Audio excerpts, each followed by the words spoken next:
Bismillahirrahmanirrahim. Assalamualaikum warahmatullahi wabarakatuh. Di sini kami dari kelompok 11 kelas TE01 Prodi Teknik Elektro FPTI UPI angkatan 2025 izin untuk mempresentasikan aplikasi travel yang telah kami bikin di mata kuliah algoritma dan pemrograman.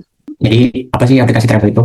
Aplikasi travel adalah salah satu cara untuk pemesanan tiket, mulai dari tiket pariwisata, hotel, transportasi, ataupun lainnya. Aplikasi travel ini berfungsi juga untuk memudahkan para pemesan tiket, jadi nggak usah ke outlet offline untuk membeli tiket.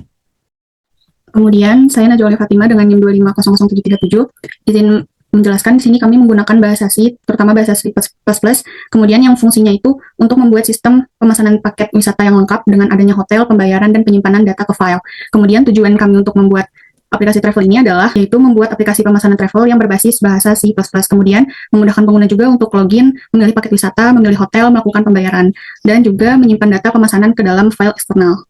Sebelumnya, nama saya Muhammad Akbil Nasrulgani. Nah, lanjut kita ke pseudokodenya. Di slide ini ditampilkan pseudocode dari aplikasi travel yang kami buat. Pertama, kami mengidentifikasi konstanta jumlah paket wisata dan jumlah hotel. Konstanta ini digunakan agar data lebih terkontrol dan lebih mudah diubah tanpa memengaruhi bagian dari program. Selanjutnya, kami menggunakan beberapa titik data berbentuk struktur. Pengguna menyimpan nama dan email, struktur paket menyimpan tujuan, harga, durasi, dan fasilitas, dan struktur hotel menyimpan nama dan harga. Dan aplikasi ini dimulai dengan menampilkan menu utama yaitu login dan pesan travel atau keluar dari aplikasi. Program kemudian membaca pilihan dari pengguna. Jika pengguna memilih menu login, sistem akan memanggil prosedur login untuk mengambil nama dan email pengguna. Data tersebut kemudian disalin ke dalam data pesanan. Setelah itu, pengguna diminta memasukkan jumlah orang, memilih paket wisata, dan memilih hotel. Sistem akan menghitung total biaya. Jika jumlah orang bernilai 5 atau lebih, maka sistem akan memberikan diskon sebesar 10%. Kemudian setelah pembayaran, pastinya ada juga tampil output yaitu riwayat pesanan. Kemudian dari riwayat pesanan itu bakal disimpan ke file eksternal. Nah, kalau misalkan di sini kan aplikasi ini kita ada dua menu. Menu yang kedua yaitu keluar, maka tampilan pesan itu keluar program. Kalau misalkan pengguna memilih menu yang lain atau ketiga atau yang tidak ada di menu kami, maka pilihan tersebut tidak valid.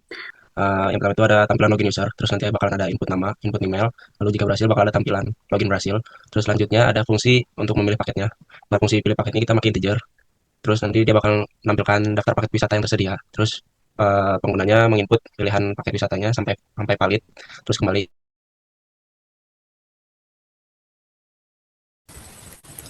Pada bagian ini ditampilkan pseudocode dari aplikasi Travel Badak. Pseudocode ini digunakan untuk menjelaskan alur kerja program sebelum dibuat ke dalam kode sebenarnya. Bagian pertama adalah fungsi pilih hotel, di mana sistem menampilkan daftar hotel dan pengguna diminta memilih. Jika pilihan belum valid, pengguna akan diminta mengulang sampai pilihan benar. Bagian selanjutnya adalah prosedur pembayaran. Sistem menampilkan total biaya, lalu pengguna memilih metode pembayaran yaitu cash atau e-wallet. Setelah itu pengguna memasukkan jumlah uang. Jika uang kurang, sistem menampilkan kembalian. Dengan pseudocode ini, alur pemesanan pembayaran jadi lebih jelas dan mudah dipahami. Di slide ini dijelaskan proses menampilkan hasil pesanan dan menyimpan data ke file. Pertama, sistem menampilkan ringkasan pesanan, mulai dari nama, email, tujuan, hotel, jumlah orang, total bayar, sampai metode pembayaran. Bagian ini berfungsi sebagai riwayat atau output dari pemesanan. Setelah itu, ada prosedur simpan file, di mana data pesanan akan disimpan ke dalam file. Jika file tidak bisa dibuka, sistem akan menampilkan pesan error. Kalau berhasil, data pesanan disimpan dan pengguna akan mendapatkan notifikasi bahwa data berhasil disimpan. Slide ini menunjukkan bahwa aplikasi tidak hanya memproses pesanan, tapi juga menyimpan data secara rapi. Menampilkan alur kerja dari aplikasi ini. Yang pertama itu ada terminator yaitu mulai, kemudian ada proses tampilan menu. Di sini menunya ada dua, yaitu yang pertama ada menu login dan juga menu keluar. Yang lainnya itu nanti kalau misalkan dipilih bakal keluar pesan tidak valid. Pilihan di situ adalah decision, yang dimana kalau misalkan dipilih satu, maka akan ada input data yaitu login pengguna. Kemudian di sini ada proses, yaitu pilih paket dan hotel, kemudian setelahnya hitung total bayar. Dan selanjutnya ada decision lagi, kalau misalkan orangnya ada lebih dari 5, maka kalau misalkan iya, itu aplikasinya bakal otomatis memberikan diskon 10%. Apabila tidak, maka akan lanjut kemudian total bayar. Nah, di sini ada A, yaitu konektor proses, yang dimana konektor proses ini ada di sampingnya itu ada pembayaran dan juga output tampilkan ringkasan atau riwayat. Kemudian riwayat tersebut akan disimpan ke file dan selesai.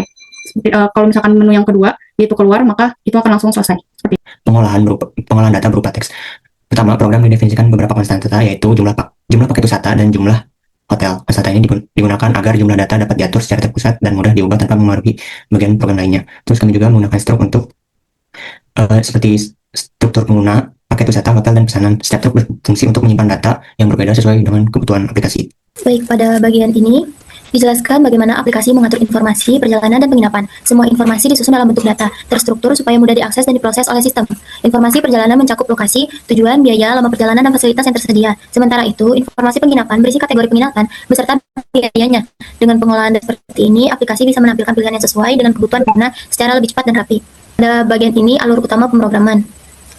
Aplikasi dari awal sampai akhir. Sistem bekerja dengan tampilan pilihan yang bisa dipilih oleh pengguna dan akan terus berjalan selama pengguna belum mengakhiri proses.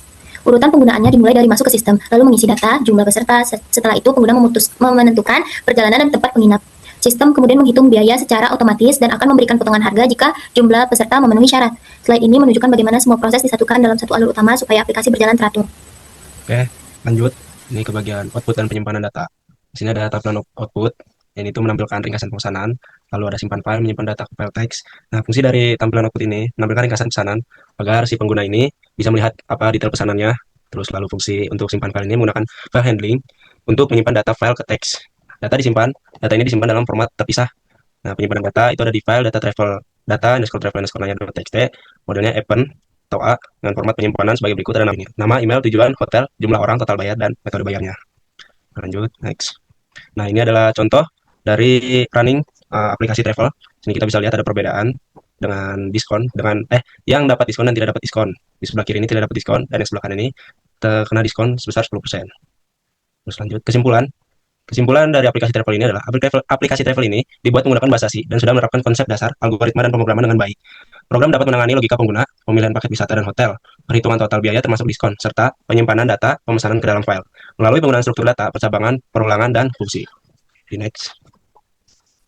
Baik, sekian penjelasan dari kami kelompok 11. Sekiranya ada salah, mohon maaf. Jangan lupa di like, subscribe, and comment ya guys. Jangan lupa di share juga. Terima kasih. Assalamualaikum warahmatullahi wabarakatuh.